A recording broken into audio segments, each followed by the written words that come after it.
Have you heard of the benefits of apple cider vinegar? This natural ancient remedy has an ever-growing list of health benefits, all scientifically backed up. Did you know that? Consuming apple cider vinegar protects the cells against alterations that lead to diseases. It helps reduce joint inflammations, which alleviates pain and improves joint movements. We taught you how to make apple cider vinegar at home already. Have you watched the video yet? It is shown on the card for you to watch later. But does apple cider vinegar actually work? This is what we will find out in today's video. A 2007 study done with 11 people with type 2 diabetes found that taking 2 tablespoons of apple cider vinegar helps lower blood sugar levels in the morning. In a 2018 study, apple cider vinegar prevented complications in the liver and kidneys. A study published by the National Library of Medicine of the United States showed that apple cider vinegar has antimicrobial properties that destroy Escherichia coli, bacteria that causes food poisoning and is responsible for many cases of diarrhea.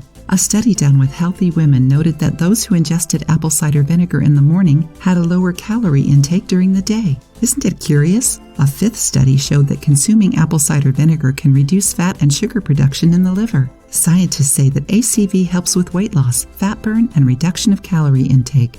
Isn't that cool? But how do we consume apple cider vinegar to get all these benefits? There are different ways of adding apple cider vinegar into your diet, even in your salad dressing. You can also just simply mix it with some water and drink. The amount of apple cider vinegar for weight loss is 1 to 2 tablespoons a day, mixed with a glass of water. It's not recommended to drink more than that. It's important to dilute the ACV in water because it can damage the tooth enamel if drunk constantly when not diluted. In rare cases, apple cider vinegar can be dangerous to use as its acid concentration varies depending on the time of fermentation and the quality of the fruits used. For treating and preventing health issues, it's always better to use organic apple cider vinegar and keep it refrigerated, as specified in the product's label. If you liked the video, give it a thumbs up and share it with your friends. For more recipes and tips, subscribe to the channel.